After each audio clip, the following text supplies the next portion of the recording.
भूस्खलन को सामान्य रूप से शैल, मलबा या ढाल से गिरने वाली मिट्टी के बृहद संचालन के रूप में परिभाषित किया जा सकता है।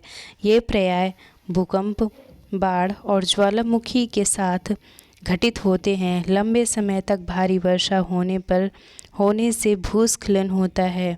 यह नदी के प्रवाह को कुछ समय के लिए अवरुद्ध कर देता है। नदी अवरुद्धता के अचानक फूट पड़ने से निचली घाटियों के आवासियों में विध्वंस आ जाता है और पहाड़ी भूभाग में भूस्खलन एक मुख्य और विस्तृत रूप से फैली प्राकृतिक आपदा है जो प्रायः जीवन और संपत्ति को आघात पहुंचाती है और चिंता का एक प्रमुख विषय है। तो जो भूस्खलन है उसमें क्या होता है, उसमें इस प्रकार की प्रक्रिया होती है। जो भी भूस्खलन सामान्य तौर पे कहाँ होता है, पहाड़ी इलाकों में, पहाड़ी क्षेत्रों पे जहाँ बड़े बड़े पर्वत है और ऊबड़ खाबड़ ज़मीन है, समतल ज़मीन नहीं है, तो वहाँ पर जो बसावट होती है मनुष्य को, तो इस समस्या का सामना करना पड़ता है। क्योंकि जब वो ऐसी पहाड़ियों वाले ऐसे स्थान पे रहते हैं तो यहाँ पे अधिकांश लैंडस्लाइड्स होती है, अर्थात भूस्खलन होता है। भूस्खलन में क्या होता है, जब नीचे से कोई भी, जैसे मान लीजिए ये जो मलबा होता है और इसके बाद उसके अंदर शैल होते हैं, तो इनमें ना जब इन पे दबाव पड़ता है तो ये अधिकांश तौर पर किसके कारण होता है, या फिर जब भूकंप आता है उसकी वजह से, या फिर जो बाढ़ होती है उसकी वजह से, या फिर जो ज्वालामुखी होती है उसके कारण, या फिर मूसलाधार अगर वर्षा हो तो इन सब के कारण इनके अंदर जो भी शैल होते हैं, इन जो बड़े बड़े पर्वतों के अंदर पर्वत तो वो तो खैर उनका कुछ अलग ही स्थान है, लेकिन फिर भी जहाँ की जो ज़मीन ऊबड़ खाबड़ है अर्थात समतल नहीं है, अभी हमने इससे पहले ऊपर पढ़ा था, तो क्या होता है ऐसे स्थानों पे भूस्खलन होता है। भूस्खलन भूकंप, बाढ़ और ज्वालामुखी, इसके साथ ही साथ अगर मूसलाधार वर्षा हुई तो इसके कारण से होता है। ठीक है, तो ये इसका प्रमुख कारण होता है भूस्खलन का। और ये क्या होता है, लंबे समय तक क्या होता है, ये वर्षा के बारे में हमने जान लिया कि काफ़ी लंबे समय तक अगर वर्षा हो, भूस्खलन हो, तो इसमें क्या होता है, काफ़ी वर्षा के कारण भूस्खलन को देखा जा सकता है। और साथ ही साथ ये क्या होता है, जब भूस्खलन होता है तो ये जो जल होता है अधिकांशतः जहाँ पर कहीं नदियों का प्रवाह होता है और कहीं पर नहीं होता है, पर जहाँ नदियों का प्रवाह होता है तो वहाँ पे क्या होता है, कुछ समय के लिए जो नदियाँ होती हैं वो अवरुद्ध हो जाती है। क्यों? क्योंकि उसके अंदर मलबा गिर जाता है, मिट्टी गिर जाती है। फिर नदी अवरुद्धता के कारण अचानक बहुत सी जो निचली घाटियाँ अर्थात जो ऊंचे स्थान की अपेक्षा नीचे स्थानों पर रह रहे होते तो उनको बहुत सारे समस्याओं का सामना करना पड़ता है। और साथ ही साथ भूस्खलन और विस्तृत रूप से फैली एक प्रकार से एक प्राकृतिक आपदा के अंतर्गत गिनी जाती है। वस्तु स्थापित अध्ययन, ये देखिए इसमें क्या है, हिमाचल प्रदेश में किन्नौर जिले में रेकांग पीओ के निकट पिंज गांव में बड़े भूस्खलन का कारण राष्ट्रीय मार्ग 22 की पुरानी हिंदुस्तानी तिब्बती सड़क का 200 किलोमीटर तक का भाग नष्ट हो गया है। तो क्या है, देखिए अब ये जो हिमाचल प्रदेश है, यहाँ का जो भूस्थल है वो कैसा है, वे सपाट मैदानी इलाकों जैसा नहीं है। वहाँ का जो रहन सहन है काफ़ी कहीं ऊंचे स्थान पर, उसकी प्राकृतिक तौर पर कहीं वो जो आकृति है पृथ्वी की कहीं ऊंची है कहीं नीची है।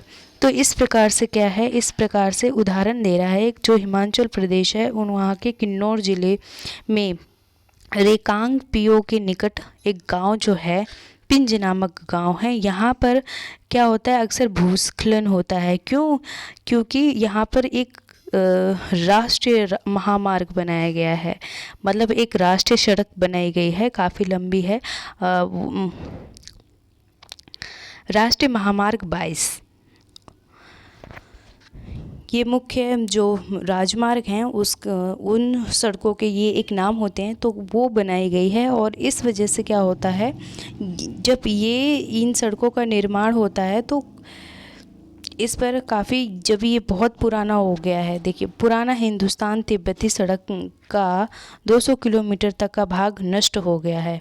क्यों नष्ट हो गया है, ये सड़क है 200 किलोमीटर लंबी है और ये यहाँ पिंज गांव से लेकर कहाँ तक जाती है, हिंदुस्तान के तिब्बत तक की जो इतनी लंबी सड़क है 200 किलोमीटर तक, ये अब नष्ट हो गई है। क्यों, इसका कारण यही है, वो भूस्खलन के कारण वे नष्ट हो गई है।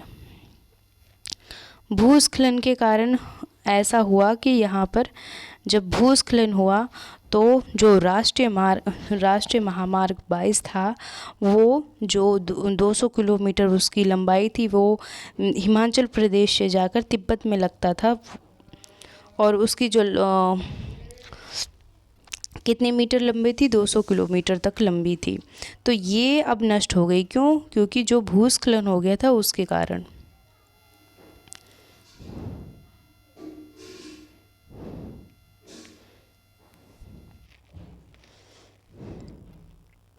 जिसके कारण कि जो सड़क और गांव के आसपास के क्षेत्र को क्षति पहुंची और पुंजी गांव के किसी संभावित मानव विनाश से बचने के लिए पूर्ण रूप से खाली कर दिया गया। तो यहाँ के जो आसपास के क्षेत्र में जो जनसंख्या रहा करती थी, उन सब की सुरक्षा को मद्देनज़र रखते हुए यहाँ के लोगों ने इस स्थान को खाली कर दिया, वे यहाँ से कहीं और चले गए। शून्य क्रियाविधि वैज्ञानिक प्रविधियों के विकास से हमें समझने की शक्ति मिलती है कि भूस्खलन उत्पादन होने के कौन कौन से कारक हो सकते हैं और इसका प्रबंध कैसे करना है। भूस्खलन को रोकने की कुछ जो हैं प्रविधियां, अर्थात कुछ जो विधियों के कारण से अगर हम उसका उपयोग करें तो भूस्खलन को रोका जा सकता है। तो सर्वप्रथम क्या है, भूस्खलन प्रभावित क्षेत्रों का मानचित्र बनाकर उसमें प्रभावित होने वाले स्थानों को इंगित करना और इस प्रकार इन क्षेत्रों को आवास बनाने के लिए छोड़ा जा सकता है। तो कहने का अर्थ क्या है, जहाँ भी ये इस प्रकार की भूमि होती है तो उसे मानचित्र पर उसे पहले दर्शाना और वहाँ के आसपास के इलाकों को देखना, अच्छे से उसकी सारी भौगोलिक परिस्थितियों को जानना और वहाँ का जितने भी क्षेत्र में इस प्रकार से अगर प्राकृतिक स्थल है जिनका भविष्य में कभी भी भूस्खलन होने की संभावना है तो उसे छोड़ दिया जाए और उसको छोड़कर किसी दूसरे स्थान पर बसाया जाए व्यक्तियों को। भूमि को खिसकने से बचाने के लिए प्रतिधारी दीवार का निर्माण। तो भूस्खलन ना हो इसके लिए एक प्रतिधारी जो दीवार है उसका निर्माण कराया जाना चाहिए, मतलब एक मजबूत शक्तिशाली। भूस्खलन को रोकने का सबसे प्रभावी तरीका वनस्पति आवरण में वृद्धि, अर्थात कहने का अर्थ ये है कि जो वनस्पति है, जो वृक्ष है, जो पौधे हैं, उनका अधिक रोपण किया जाए। तो इससे क्या होगा, जब इनका अधिक से अधिक रोपण होगा तो भूस्खलन कम होगा। क्यों? क्योंकि जो वृक्ष रहेगा वो क्या करेगा, उसकी जड़ें नीचे तक फैलेंगी, है ना। तो जब इसकी जड़ें नीचे तक फैलेंगी तो ये मिट्टी को ना बांध के रखेंगी, हमेशा बांध के रखेंगी। और ये मिट्टी का जो प्रवाह है, जो जल के साथ अक्सर बह जाती है और भी कई कारणों से बह जाती है, जैसे बाढ़ आना या फिर कोई भूकंप आना। भूकंप से तो वो मुझे नहीं लगता इतना, लेकिन फिर भी 1% का असर तो पड़ता ही है।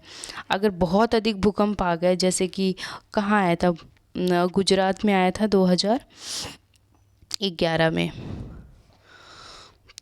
तो इस प्रकार जब बहुत अधिक प्राकृतिक क्षति होती है तब उस कारण पे तब इनको हानि पहुंचती है। हालांकि कहने का अर्थ ये है कि जो वृक्ष है इसका अधिक रोपण करने से भूस्खलन को रोका जा सकता है। साथ ही साथ सतही अपवाह तथा झरना प्रवाहों के साथ साथ भूस्खलन की गतिविधियों को नियंत्रित करने के लिए पृष्ठीय अपवाह नियंत्रण उपाय कार्यान्वित किए गए हैं। तो भूस्खलन को रोकने के लिए उनकी जो गति है उसको नियंत्रित करने के लिए अपवाह नियंत्रण और कार्यान्वित किए गए हैं। अर्थात जो भी विभिन्न प्रकार के नियंत्रण जो गवर्नमेंट अपनी तरफ से कर सकती है, वे जो पब्लिक है उसको मतलब सुरक्षा प्रदान करती है। विभिन्न प्रकार की योजनाएं बना के, विभिन्न प्रकार के प्रशिक्षण देकर मनुष्य को। अब ये देखिए, जो हमने अभी मृदा के बारे में पढ़ा था कि मृदा में खनिज तत्व पाए जाते हैं, तो ये कई स्थानों से कई प्रकार से पाए जाते हैं। कुछ वृक्षों से मिलते हैं, इसके साथ ही साथ ये प्राकृतिक ऊर्जा से भी मिलते हैं। और जैव पदार्थ होते हैं, जो जैव अजैव पदार्थ होते हैं, इन सब से जो मृदा होती है वे अपने आप को उसको पौष्टिकता प्रदान होती है। तो सर्वप्रथम इस चित्र के माध्यम से समझेंगे हम। जो ह्यूमस होती है, ह्यूमस और वनस्पति के साथ ऊपरी मृदा जो होती है, जैसे मान लीजिए ये पृथ्वी है, पृथ्वी पे जो हम रहते हैं तो उसकी प्रथम स्तर दिखता है हमें, जो पहला स्टेट दिखता है, देखिए, ठीक है। जो वो पहली परत है उसी को क्या कहते हैं, उसी में ह्यूमस और वनस्पति के साथ ऊपरी मृदा, ये इसी को कहा जाता है ह्यूमस और वनस्पति का ऊपरी मृदा। अर्थात ऊपरी मिट्टी जो ये पौष्टिक तत्वों से भरी होती है, इसमें खनिज तत्व पाए जाते हैं। और जो इसकी जो निचली परत होगी उसमें बोल रहा है, ये देखिए, बालू, गाद, क्ले के साथ उपमृदा। इनके जो नीचे होगी, उसके नीचे जो बालू है, रेत जिसे कहते हैं, वे भी होगी, गदा भी होगा और क्ले भी होगा। अर्थात मिट्टी की मोटी मोटी जो परतें होती हैं, जो ठोस होती है, ये सब इसमें, और उपमृदा, ये सब इसमें मिलती है। अब जब ये प्रथम स्तर हमने देखा, दूसरे स्तर पे भी हमने देखा क्या क्या मिलता है। अब ये तीसरे स्तर की बात कर रहा है, जो अब और अगर नीचे जाएंगे, अगर पृथ्वी के नीचे जाएंगे, धरती के नीचे जाएंगे, ये उसकी बात कर रहा है कि और अगर नीचे कृषि के योग्य के स्तर पर ये भूमि की बात कर रहा है। अपक्षयित चट्टानी पदार्थ, तो यहाँ पर अपक्षयी चट्टानी पदार्थ मिलेगी।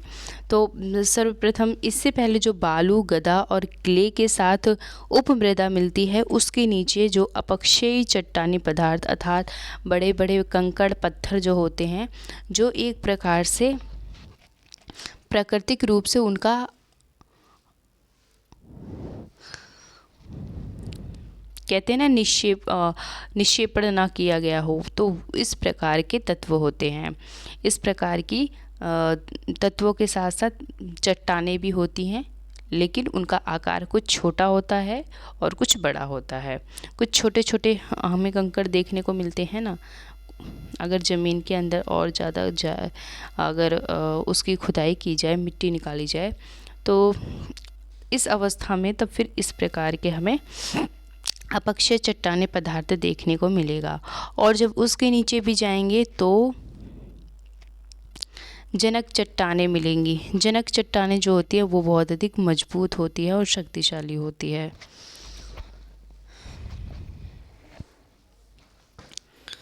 ओके, अपक्षय का यहाँ पे अर्थ समझिए। अपक्षयित मतलब जो तापमान परिवर्तन, तुषार और तुषार क्रिया पौधे, प्राणियों और मनुष्य के क्रियाकलापों द्वारा अनवरत शैलों को टूटना और क्षय होना अपक्षय। अर्थात अपक्षय क्या होता है, अभी हमने देखा था अपक्षय जो मनुष्य किसी भी प्रकार से क्रियाकलाप करता है या फिर जो तापमान में परिवर्तन आता है, और तुषार क्रिया क्या होती है जब मनुष्य कोई भी प्रकार का प्राकृतिक रूप से कार्य करता है। तो इन सब से क्या होता है, इन सब से जो भी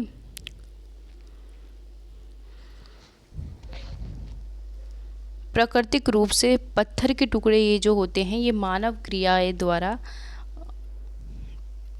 जमीन के अंदर, धरती के अंदर पाए जाते हैं। ये किसी न किसी प्रकार से मनुष्य द्वारा ही, एक तरीके से इसमें मनुष्य का ही योगदान होता है इस शैली के निर्माण में।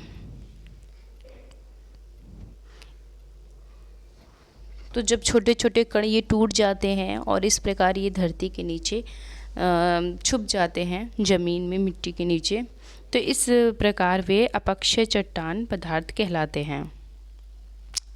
क्या आप जानते हैं केवल 1 सेंटीमीटर मृदा को बनाने में सैकड़ों वर्ष लग जाते हैं। बिल्कुल, जो मिट्टी है अर्थात जो मृदा होती है ना, वो मिट्टी की अपेक्षा बहुत अधिक पौष्टिक तत्व और खनिज तत्व उसमें पाए जाते हैं। तो खनिज तत्व उसमें जो पाए जाते हैं वो किससे किससे मिलते हैं, जैसे नमी हो गई, पृथ्वी की जो नमी हो गई, ये किससे मिलती है, ये भी जल से मिलती है। इसके साथ ही साथ जो जहाँ पर जल स्रोत देखने को मिलता है, नदी जैसे कि अपने साथ छोटे छोटे कण बहा के लाती है, ये सब क्या होता है, ये सब एक स्थान पर रुक जाता है, उनका एक स्थान पर निक्षेपण हो जाता है। जब उनका निक्षेपण हो जाता है तो वे वायु के साथ उड़कर वो कहीं ना कहीं किसी न किसी स्थान पर फैल जाती है, और कुछ जो निक्षेपण किया गया होता है उसी स्थान पर रहता है। वहाँ पर जो भी स्थानीय लोग होते हैं तो उसका प्रयोग कृषि के लिए करते हैं। कृषि में उस जल का उपयोग करने से जो कृषि होती है, कृषि से जो फसल होती है वो बहुत अधिक अच्छी गुणवत्ता वाली प्राप्त होती है।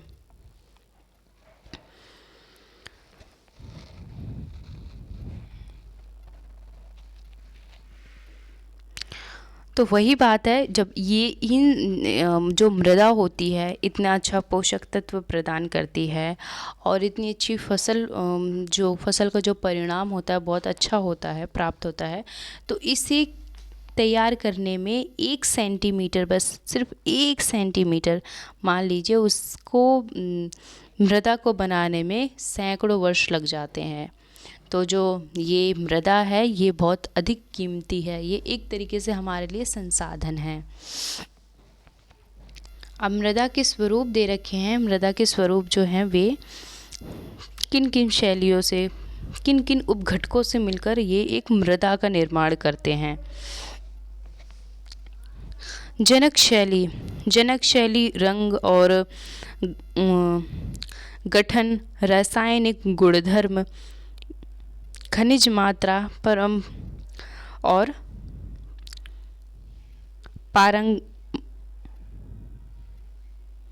गत्यात्मक को निर्धारित करती है। तो इस प्रकार ये जो मृदा शैली है इसमें जनक शैली आएगी और उसका रंग आएगा, उसका गठन आएगा, रासायनिक गुणधर्म आएंगे और जो खनिज मात्रा आएगी, और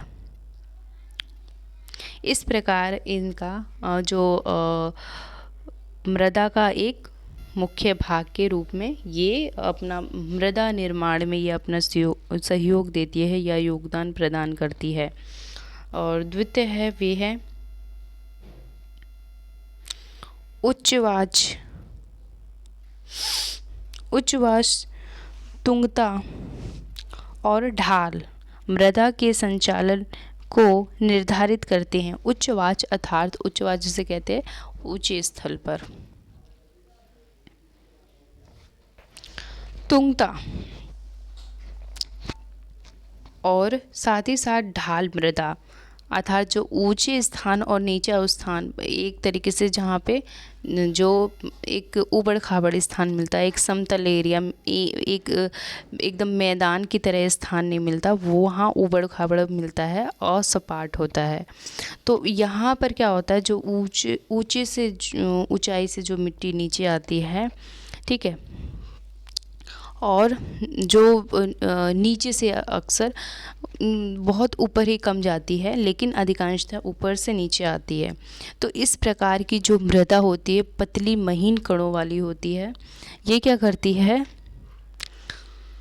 मृदा के संचालन को निर्धारित करती है। अब तृतीय स्थान किसका है, वनस्पति, जो वनस्पति जात है और प्राणी जात और सूक्ष्म जीव ह्यूमस निर्माण के दर को प्रभावित करते हैं। तो जो वनस्पति हैं, इसके अलावा जो प्राणी जात हैं अर्थात जो पशु पक्षी हैं, मानव जो हैं, ये हैं, और इसके साथ ही साथ सूक्ष्म जीव अर्थात बहुत अधिक जो छोटे छोटे सूक्ष्म जीव पाए जाते हैं, ये क्या करते हैं, ह्यूमस निर्माण के दर को प्रभावित करते हैं। क्यों? क्योंकि जब ये ह्यूमस का निर्माण हो रहा होता है तो ये जो वनस्पतियाँ होती हैं और प्राणी जो जात होती है और साथ ही साथ जो सूक्ष्म जीव होते हैं, ये अपनी क्रियाएं कर रहे होते हैं, क्योंकि ये एक जगह एक स्थान पे बैठ नहीं सकते ना, ये ना कुछ क्रियाएं कर रहे होते हैं। अक्सर प्राणी जात में पशु पक्षी भी आएंगे, मनुष्य भी आएंगे। तो प्राणी जो मनुष्य है वो क्या कर रहा है, आजकल इतना प्रदूषण फैल रहा है और जो वायु है वो शुद्ध नहीं है, वो दूषित होती जा रही है, बहुत अधिक पॉल्यूशन होता जा रहा है, जिसके कारण वायु प्रदूषण हो रहा है। तो क्या होता है, ये सब ना जो एक अप्रत्यक्ष रूप से अपनी क्रियाओं द्वारा, विभिन्न प्रकार के संसाधनों द्वारा ये सब उसको एक तरीके से प्रभावित करती हैं मृदा को। जैसे कि मान लीजिए एक नया घर बन रहा है कहीं, तो वहाँ क्या होगा, वहाँ क्या जो वहाँ की जो मृदा है वो क्या उसमें ह्यूमस पाया जाएगा? बिल्कुल नहीं पाया जाएगा। क्यों?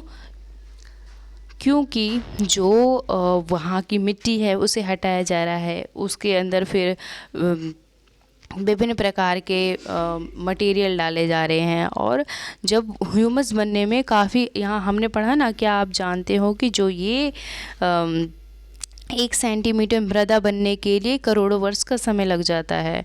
तो जब करोड़ों वर्ष का समय लगेगा, तब उस समय जब मनुष्य उसमें हस्तक्षेप करेगा तो ये क्या होगा, ये जो वनस्पति होता है, प्राणी जात में जो भी प्राणी आता है और सूक्ष्म जीव होता है, ये सब ह्यूमा जो होती है उसके निर्माण को प्रभावित करते हैं।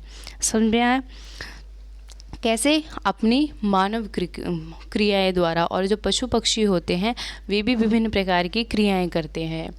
तो जैसे मान लीजिए जो पशु होते हैं वे अक्सर घास के मैदानों में क्या करने जाते हैं, घास को चरने जाते हैं, पशु हो गए, ये सब हो गए, और विभिन्न प्रकार के जो क्रियाकलाप होते हैं उससे जो पूरा विश्व ही एक तरीके से कुछ ना कुछ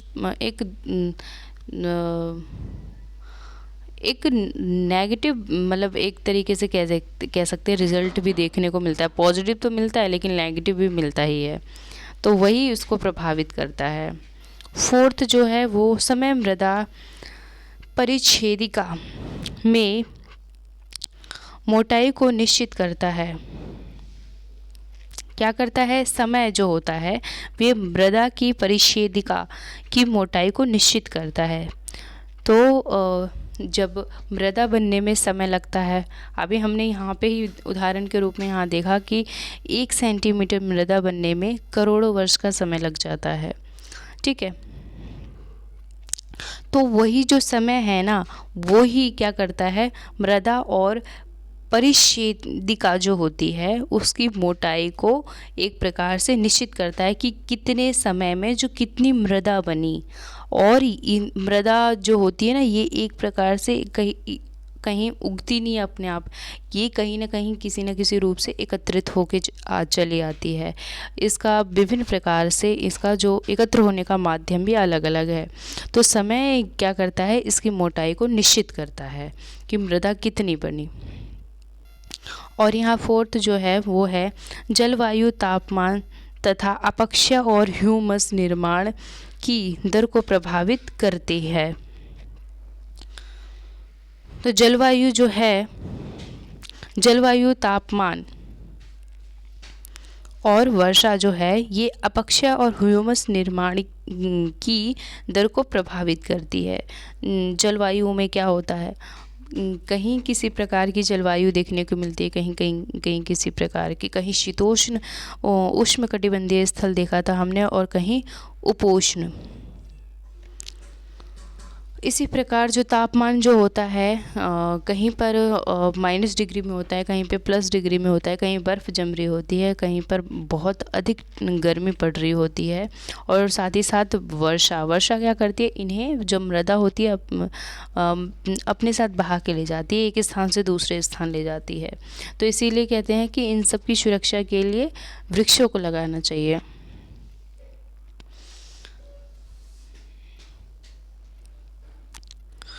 तो ये हो गया इसका 5th पॉइंट, ठीक है। मृदा को प्रभावित क्या क्या करता है या उसमें क्या क्या कितना योगदान देता है मृदा बनने में। तो हमने देख लिया इसमें 5th जो हमारा पॉइंट है उसमें देखा हमने कि जो जलवायु है, तापमान है, वर्षा है और अपक्षय और ह्यूमस निर्माण की दर को प्रभावित करते हैं। ये सब प्रक्रिया क्या उसको प्रभावित भी करती है, कुछ प्रभावित करती है और कुछ उसमें योगदान प्रदान करती है। तो ये जो 3 है ये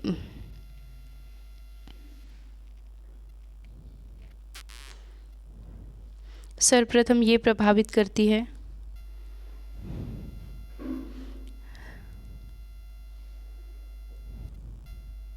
सर्वप्रथम ये प्रभावित करती है, इसके साथ ही साथ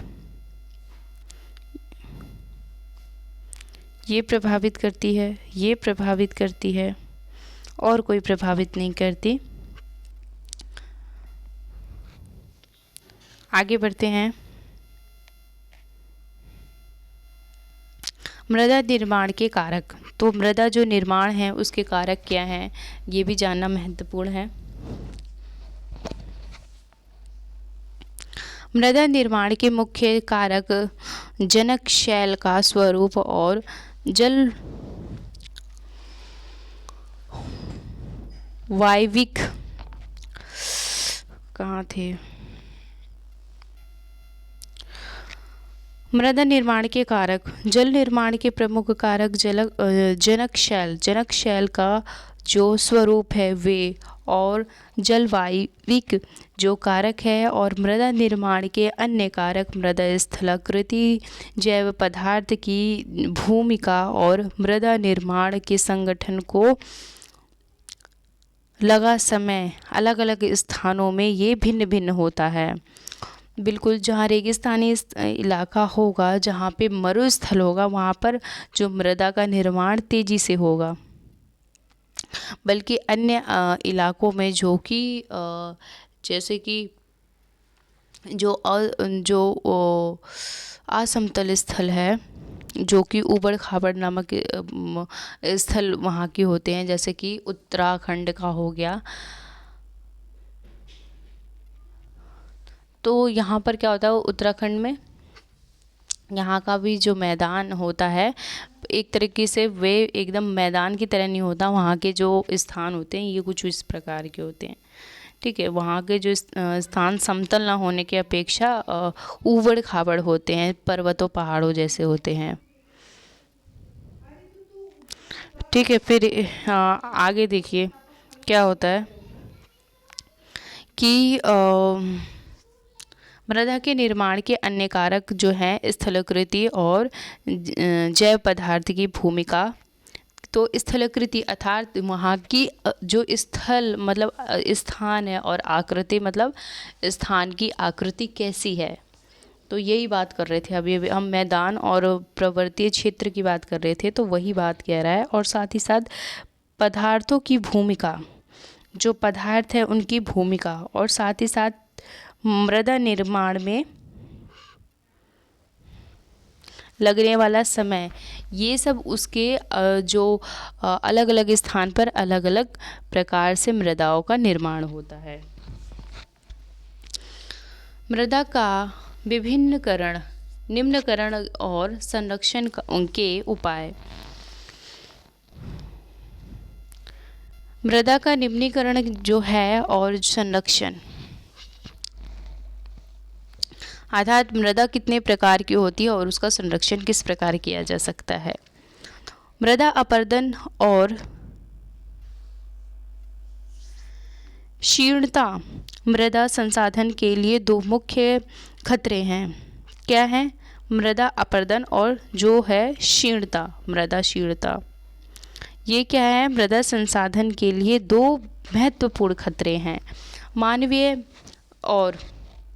मानवीय और प्रकृति दोनों ही कारकों में मृदाओं का निम्नकरण हो सकता है।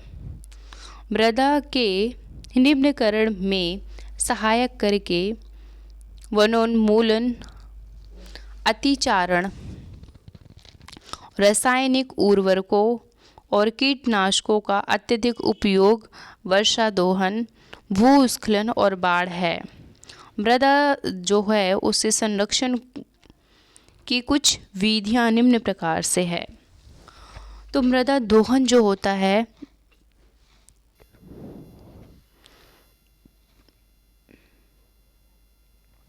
वे किस कारण से होता है, उसका मुख्य कारण क्या है। तो सर्वप्रथम क्या बताया गया है? सर्वप्रथम है वनो उन्मूलन, अर्थात वृक्ष जो हैं, वृक्षों की कटाई, इसका प्रमुख कारण है।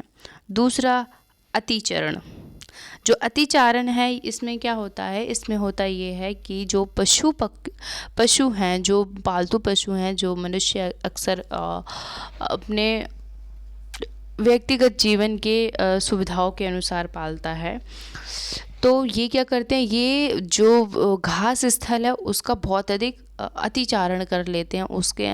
उसके जो भी घास होते हैं वे खा जाते हैं, ठीक है।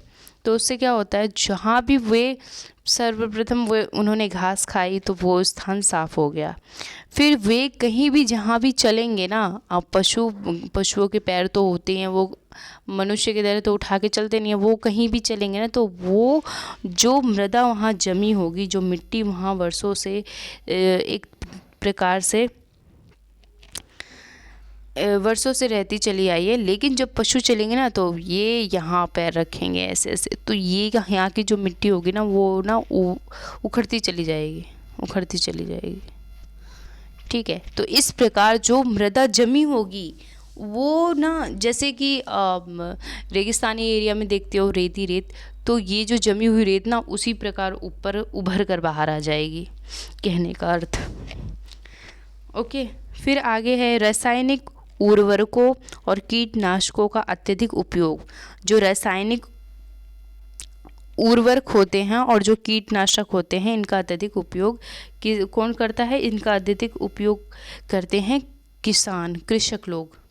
ये क्या करते हैं, जब अपनी जो भी खेत होता है या जो भी उनका कृषि का स्थल होता है, तो उसमें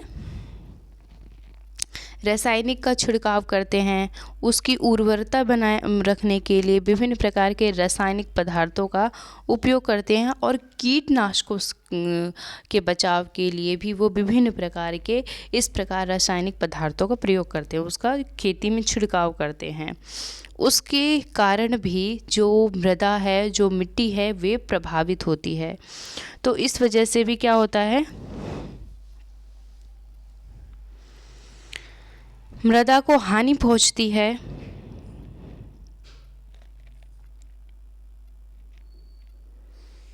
और वर्षा दोहन, वर्षा जो दोहन है, जहाँ पर बहुत अधिक बारिश हो, मूसलाधार बारिश हो, तो क्या वहाँ की मिट्टी एक जगह टिकी हुई रह सकती है, एक जगह एकदम जमी हुई जैसे बर्फ़ रहता है? बिल्कुल भी नहीं। वो जो मिट्टी को ना वर्षा अपने साथ बहा के ले जाती है, तो इसी को क्या कहते हैं? वर्षा दोहन। इसी को वर्षा दोहन के नाम से जानते हैं। तो जब ये वर्षा दोहन करता है, तो ये भी एक प्रकार से जो मृदा है, जो मिट्टी है, उसको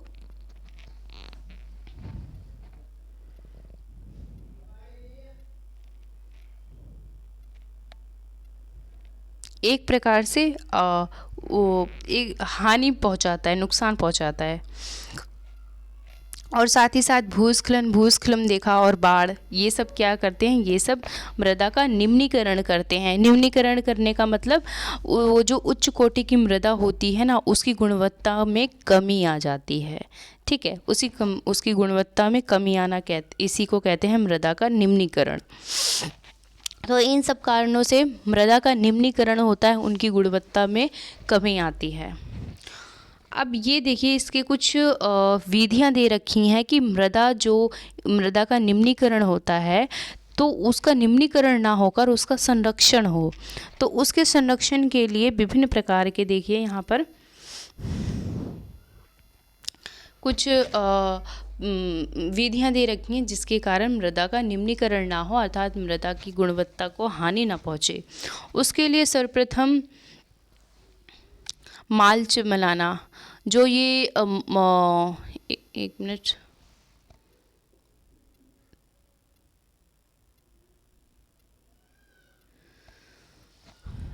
वेदिका फार्म और समोचित रथीय रेख,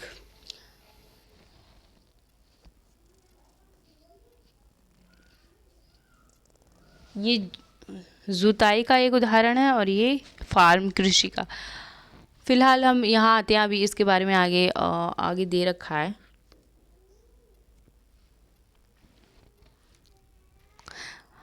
एक प्रकार से मल्च बनाना, ये क्या है? पौधों के बीच अनवरतित भूमि जैव पदार्थ जैसे प्रवाल से ढक दी जाती है, जो मृदा के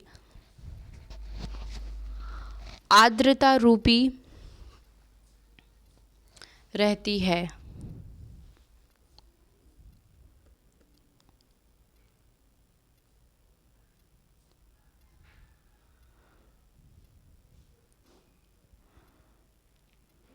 जो पौधे हैं, पौधे के बीच, जैसे खाली जो जगह हैं, वहाँ पर पौधे उगाए गए, तो उनके अलावा जो खाली स्थान रह जाता है, जो खाली भूमि रह जाती है, जो रिक्त भूमि रह जाती है, वहाँ पर क्या करते हैं? ये जैविक पदार्थ, यहाँ पर जैसे प्रवाल होते हैं, उन सब से उनको ढक दिया जाता है। इससे क्या होता है? मृदा में अपरदता जो होती है वो रुकी रहती है, और मृदा में नमी बनी रहती है। और दूसरा है वेदिका फार्म। जो वेदिका फार्म है, अब उसमें क्या होता है? ये जो प्रक्रिया है, ये मल्च प्रक्रिया जो मल्च बनाने के माध्यम से मृदा का निम्नीकरण जो है उसको रोका जा सकता है। और ये है वेदिका फार्म। वेदिका फार्म में क्या होता है, चौड़े समतल और सोपान अथवा वेदिका तीव्र ढालों पर बनाए जाते हैं ताकि सपाट सतह और फल उगाने के लिए उपलब्ध हो जाए और साथ ही साथ इनसे वृष्टीय प्रवाह और मृदा अपरदन कम होता है।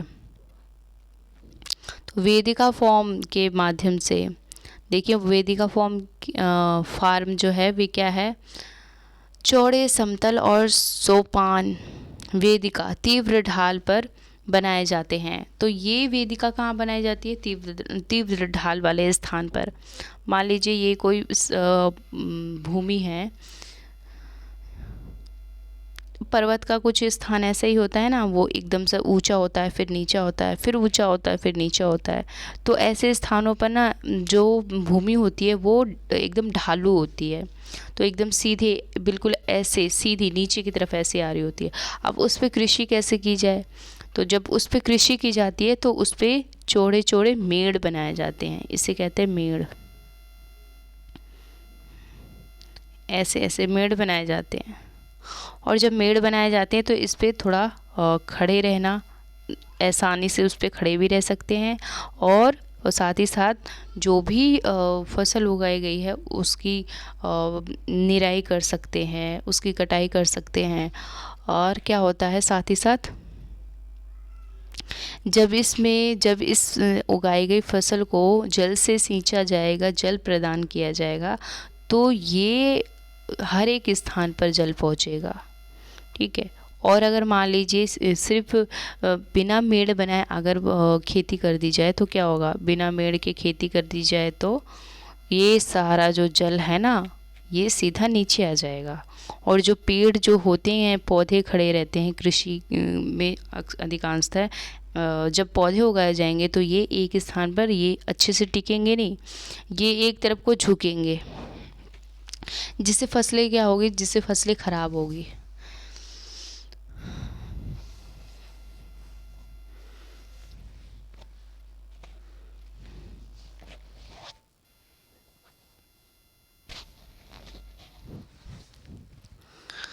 तो ये वेदिका फार्म द्वारा अगर इस प्रकार से ये एक प्रकार का मृदा संरक्षण की दूसरे नंबर की हमने ये विधि देखी, ठीक है। प्रथम ये देखी थी हमने मल्च बनाकर जो कृषि करना, और साथ ही साथ अब दूसरा है, और दूसरा हमने देख लिया, अब तीसरा है समोच्च रेखीय जुताई। समोच्च रेखीय जुताई में क्या होता है, एक पहाड़ी ढाल पर समोच्च रेखाओं के समानांतर जुताई ढाल से नीचे बहते जल के लिए एक प्राकृतिक अवरोध का निर्माण करती है। समोच्च रेखीय जुताई ये किस प्रकार की जुताई है, ये जो पहाड़ होते हैं, पहाड़ की जो ढाल होती है, अभी इसी स्थान पे हमने देखा था, लेकिन ये भी कुछ उसी प्रकार की ही भौगोलिक स्थिति की बात कर रहा है। समोच्च रेखाओं के समानांतर जुताई ढाल से नीचे बहने वाले जल के लिए एक प्राकृतिक अवरोध का निर्माण करती है। मान लीजिए ये पर्वत है, ठीक है, और ये है वो भूमि, तो इसकी जुताई की जाएगी कैसे, कुछ इस प्रकार से, ऐसे लंबवत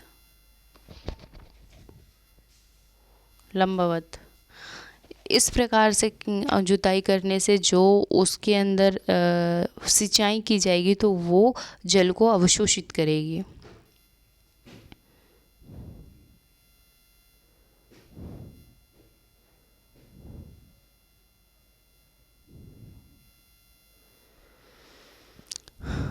ओके।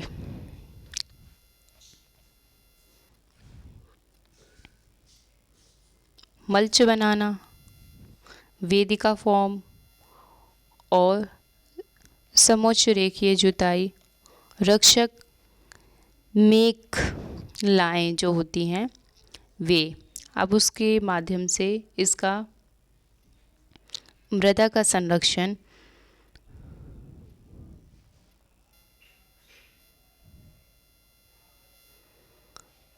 रक्षक मेखलाएं तटीय प्रदेश और सूक्ष्म प्रदेशों में जो पवन गति रोकने के लिए वृक्ष कतारों में लगाए जाते हैं तथा मृदा अपरदन को बचाया जा सकता है। जो रक्षक मेखलाएं होती हैं इसमें क्या होता है, जैसे ये उदाहरण दे रखा है रक्षक मेखलाओं का।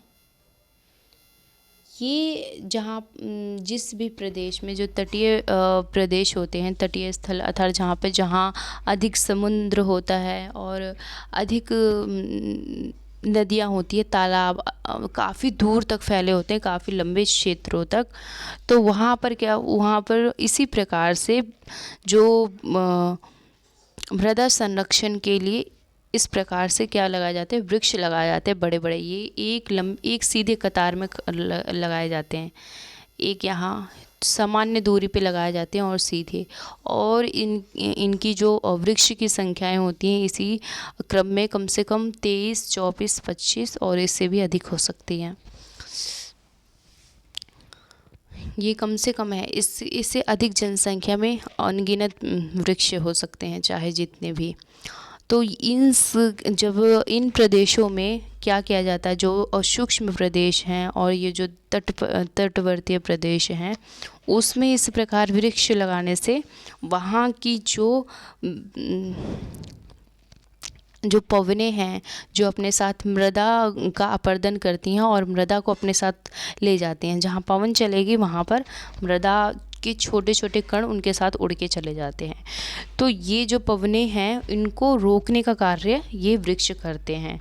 तो इस प्रकार रक्षा और जो रक्षक मेखलाएं हैं इसके माध्यम से मृदा का संरक्षण किया जा सकता है।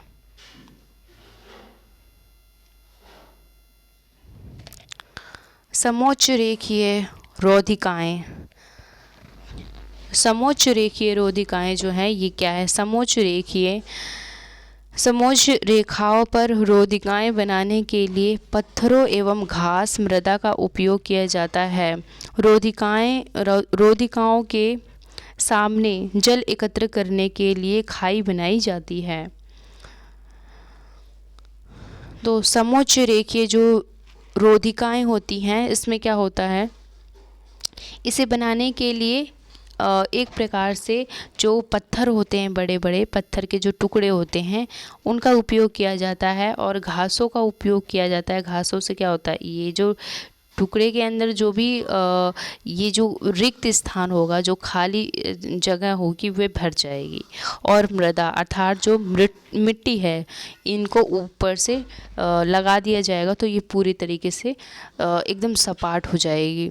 तो इसका उपयोग किया जाता है और रोधिकाओं के सामने जल एकत्र करने के लिए खाई बनाई जाती है।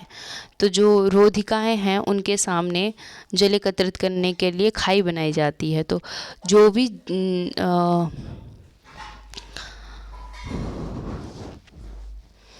भी मृदा के कण होंगे ना वो इन्हीं खाई में एकत्रित होंगे।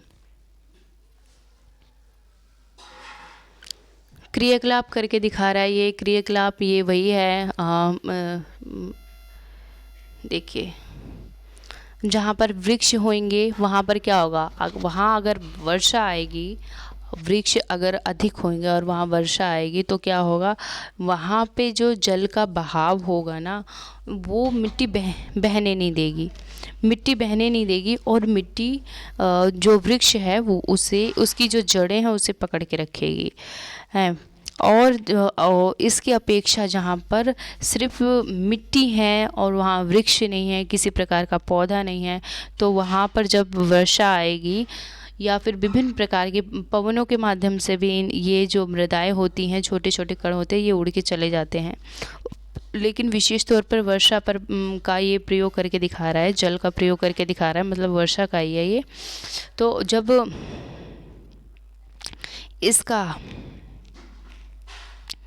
जब वर्षा होगी ऐसे स्थानों पर जहाँ वृक्ष ना हो, तो वहाँ पर क्या होगा, मृदा अपरदन अधिक होगा, इसकी अपेक्षा यहाँ पर अधिक होगा, क्योंकि यहाँ पर इसका संरक्षण करने वाला कोई नहीं है, लेकिन यहाँ पे इसका संरक्षण करने वाला वृक्ष हैं, पौधे हैं। ओके, फिर इसके बाद है चट्टान बांध, जहाँ जल के प्रवाह को कम करने के लिए बनाए जाते हैं। यह जो नालियों की रक्षा करते हैं और मृदा क्षति को रोकते हैं। चट्टान बांध मतलब कहीं इस स्थान पर जैसे बड़ी बड़ी नदियाँ बह के आ रही हैं या फिर कहीं भी जल का प्रवाह हो रहा है, उसको कम करने के लिए क्या करते हैं, वहाँ पर चट्टान जो होती हैं, पत्थरों की बड़े बड़े चट्टानें जो होती हैं, उसको वहाँ पर लगा दी जाती है। तो उसको वहाँ से उसको लगा के उसको बांध दिया जाता है। उससे क्या होता है, जब उससे होता ये है कि जो जल इतनी तेज़ी से बहता चला आ रहा था अपने साथ, वो उसको रोक लेती है।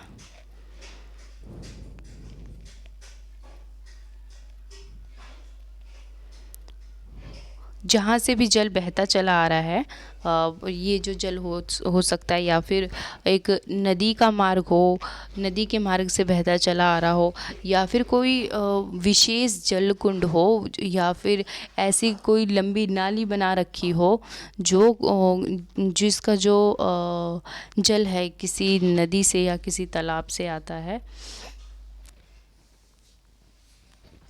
तो ऐसे स्थानों पर मृदा का संरक्षण किस प्रकार कर सकते हैं, और उसे चट्टान बांध बनाकर। बीज की जो फसल उगाना, बीज की फसल उगाना अर्थात वर्षा दोहन में मृदा को सुरक्षित करने के लिए अलग अलग समय पर विभिन्न फसलों एवं विभिन्न एकांतर कतारों में उगाई जाती है। तो मृदा जो है उसके संरक्षण के लिए बीच बीच में ये क्या है, फसलें उगाना। मतलब मान लीजिए ये एक खेत है, ओके, ठीक है, तो इसमें क्या करना है, इसमें ना एक कतार में जो भी बीजों को बोना है ना, एक कतार में बोना है, एक लाइन में। इससे क्या होता है, इससे जब भी वर्षा होगी तो इसका दोहन नहीं होगा। मतलब जब वर्षा होगी तो वो मृदा को बहा के अपने साथ पौष्टिक जो खनिज लवण होते हैं, वे वर्षा दोहन के समय वे बहा के नहीं ले जाएगी, बल्कि वो इनसे टकरा के वहीं की वहीं रह जाएगी। ओके, फिर और साथ ही साथ इन स्थानों पर, इन खेतों पर क्या करना, अलग अलग समय पर विभिन्न प्रकार के फसलें यहाँ पर उगाते रहना चाहिए। जिससे क्या होता है, उससे ना उसमें एक नवीनता बनी रहती है। जो मिट्टी है उसमें एक प्रकार का एक पोषक तत्व बना रहता है, उसमें एक हमेशा नयापन बना रहता है।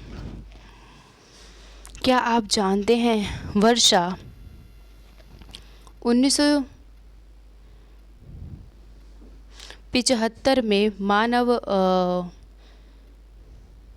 उपयोग के लिए जल की खपत 38,050 घन किलोमीटर वर्ष थी, जो वर्ष 2000 में बढ़कर 60,000 घन किलोमीटर वर्ष से भी अधिक हो गई। तो क्या ये तुलना कर रहा है कि वर्ष का जो वर्ष भर में जल का उपयोग होता है हुआ, तो ये बता रहा है कि 1975 में जो है वो जो जल का उपयोग हुआ वो कितना हुआ, जो 3850 घन किलोमीटर वर्ष में एक बार। और अब ये क्या कर रहा है, अब ये 2000 की बात कर रहा है। ये इसमें जो जल का जो घन है, जो जल का मतलब जो मनुष्य प्रयोग करता है, इसकी मात्रा में और बढ़ोतरी हुई। कितना देखा गया, इसमें देखा गया 60,000 घन किलोमीटर, वो भी वर्ष में। वर्ष का, एक वर्ष का बता रहा है ये। क्या आप जानते हैं कि एक एक टपकता नल है उसकी बात कर रहा है, जिसमें हर एक मिनट से पहले पानी गिरता रहता है। तो एक टपकता नल एक वर्ष में 12 लीटर जल व्यर्थ करता है। तो एक टपकता जल की कीमत क्या है, अगर एक वर्ष तक उसे एकत्र किया जाए तो वो कितना हो जाएगा, 1200 लीटर, अर्थात 1200 लीटर तक जल हो सकता है। और अगर वो टपकता रहेगा तो इतना जल बर्बाद हो जाता है एक वर्ष में। 1200 लीटर की बात कर रहा है।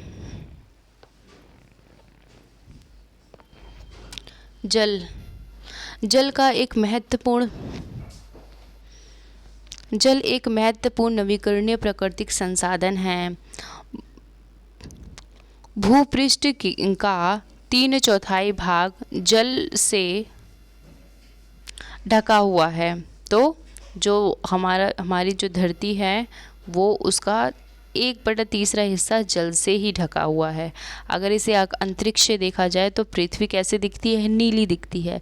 क्यों? क्योंकि उसमें जल की मात्रा इतनी अधिक पाई जाती है, इस वजह से उसे नीला ग्रह भी कहा जाता है। तो वही कह रहा है कि जो पृष्ठभूमि का 3/4 जो भाग है जल से ढका है, इसीलिए इसे जल ग्रह कहना उपयुक्त है।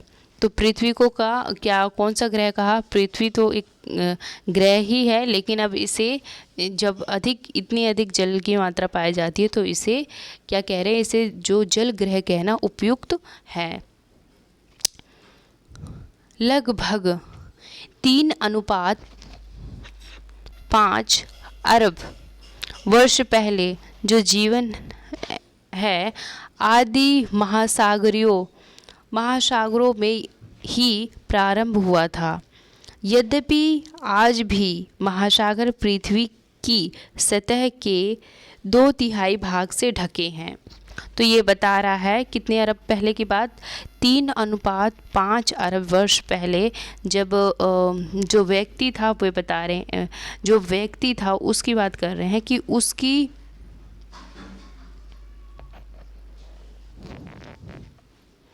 उसका जो जीवन है वो इन महासागरों से ही आरंभ हुआ था। ठीक है। यद्यपि आज भी महासागर पृथ्वी की सतह के 2/3 भाग से ढके हुए हैं और विविध प्रकार के पौधे एवं जंतुओं को मदद करते हैं।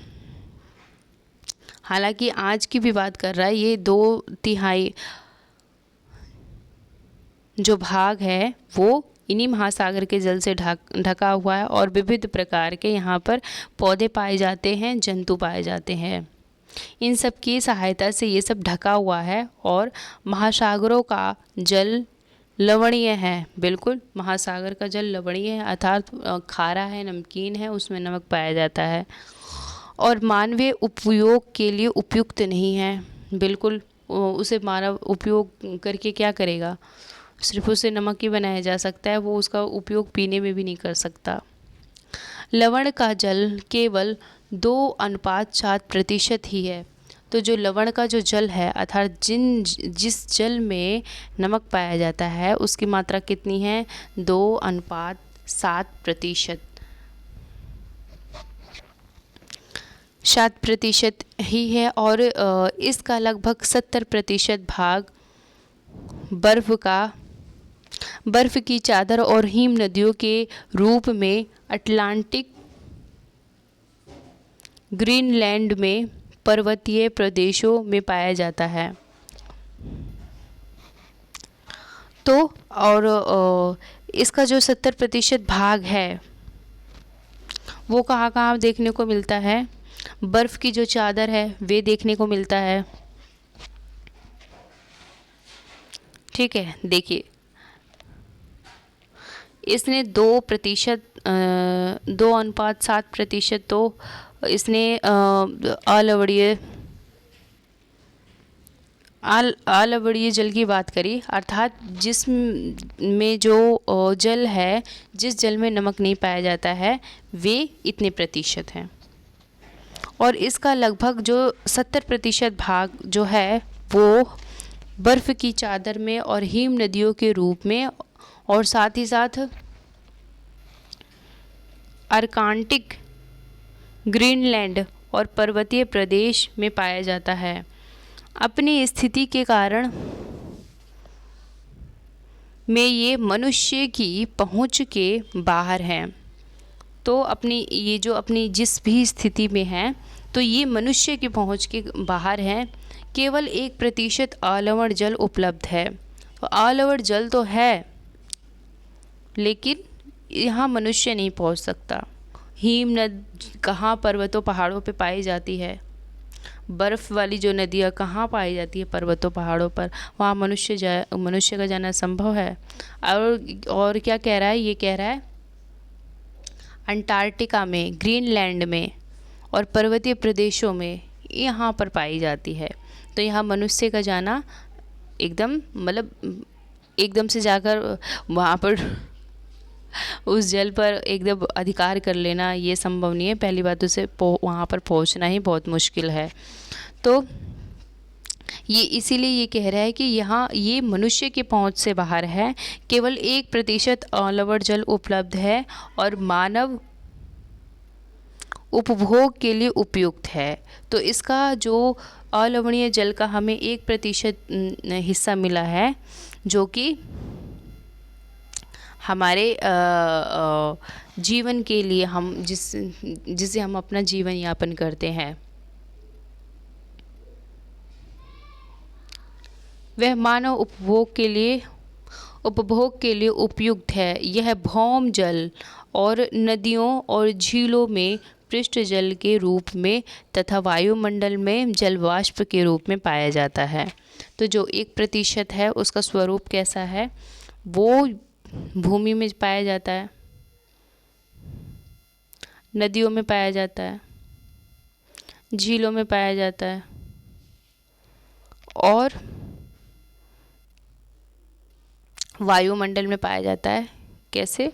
उनका जल वाष्पीकरण हो जाता है तो उस रूप में पाया जाता है।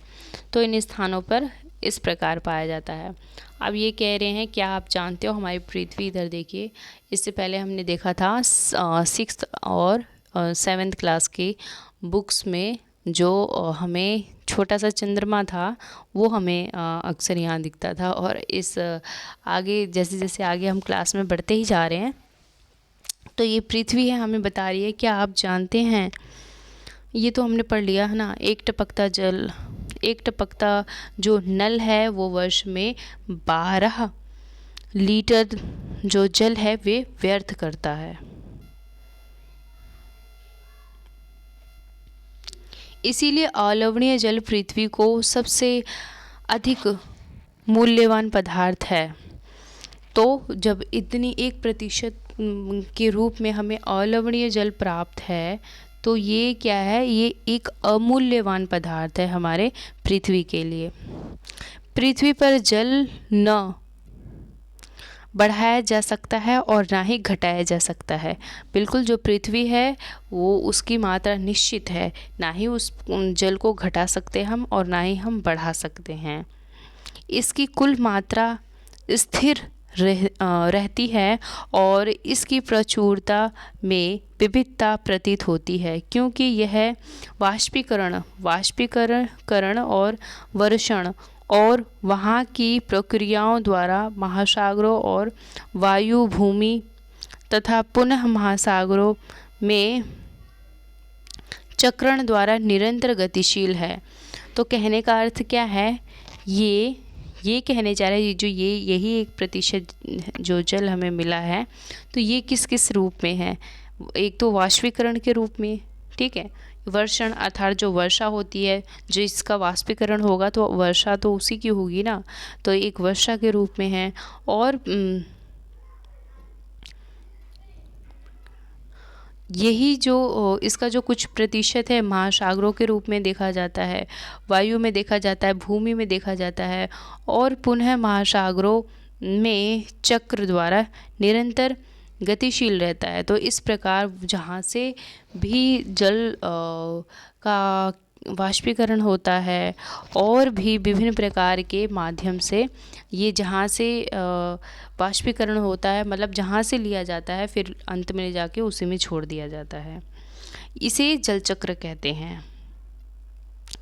ठीक है, जल पृथ्वी पे था, इसका वाष्पीकरण हुआ, वर्षा हुई, फिर पेड़ पौधे वृक्ष हरे भरे हुए, फिर उसी जल को उन्होंने अवशोषित किया। अब वही जल वाष्प की प्रक्रिया में सहायता प्रदान करेंगे, फिर वही प्रक्रिया चलेगी, फिर वही सागरों का वाष्पीकरण, वनस्पतियों का वाष्पीकरण और पेड़ पौधों का वाष्पीकरण, फिर वही जल, फिर वही वर्षा, फिर वही वायु, फिर वही भूमि, फिर वही धरती, फिर जो जहाँ से जल का वाष्पीकरण किया गया था, फिर वही जो जल है दोबारा पृथ्वी पर आ जाता है। तो इसे जल चक्र कहते हैं।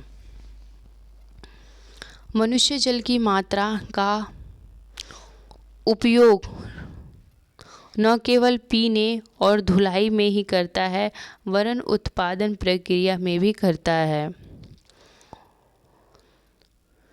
तो जो जल है, हम इसका सिर्फ सेवन ही नहीं करते, अपितु इसका जो इसके प्रकार से अनेक प्रकार के कार्य करते हैं। जैसा कि कैसे धुलाई के लिए कपड़ों की धुलाई हो गई, और आजकल तो लोग क्या करते हैं, घंटों पाइप लेके कार के आगे खड़े रहते हैं वॉश करने के लिए, तो उसमें भी क्या लगता है, उसमें भी तो जल लगता है। वरन उत्पादन प्रक्रिया में भी करता है। जल और कृषि उद्योग तथा बांधों के जलाशयों के माध्यम से विद्युत उत्पादन करने में भी प्रयोग किया जाता है। तो जल का प्रयोग जो महासागरों में और अन्य तीव्र प्रवाह से जब नदी का जल बहता है, तो ये क्या करता है, जो इंजीनियर हैं वे क्या करते हैं, इस जल के माध्यम से विद्युत जो उत्पादन कार्य का मतलब बिजली उत्पादन का कार्य करते हैं। तो ये भी एक प्रकार से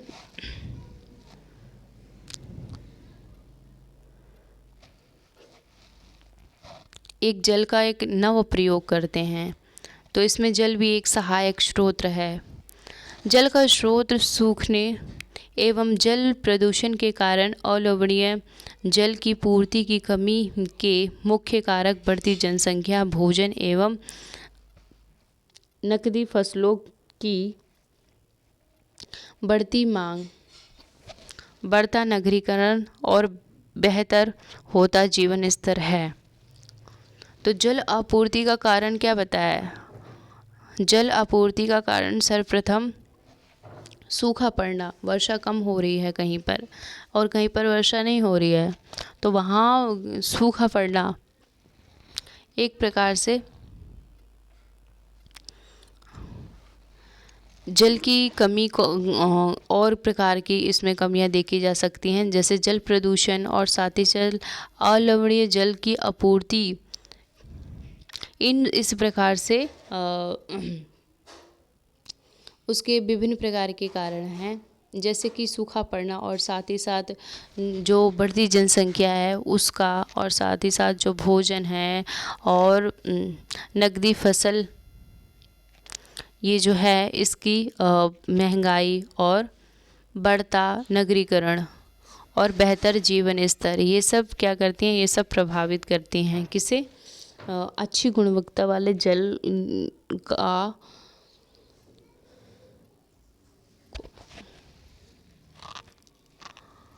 आपूर्ति का ये सब कारण है कि किस प्रकार जो जल की आपूर्ति है वो किन कारणों से होती जा रही है। जनसंख्या बढ़ रही है, इसके अलावा जो भोजन है और नकदी फसल है इन सब की कीमतें बढ़ रही हैं, और नगरीकरण बढ़ रहा है, और बेहतर जीवन स्तर, ये सब एक प्रकार से इस पर प्रभाव डालते हैं। ये देखिए, क्या आप जानते हैं, क्या आपने जल बाजार के बारे में सुना है?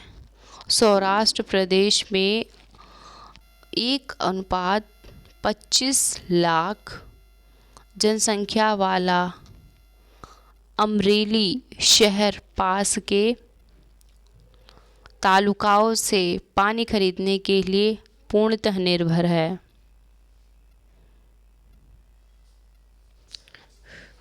तो कितनी अधिक मात्रा में जनसंख्या बताई है? 1:25 लाख जनसंख्या वाला एक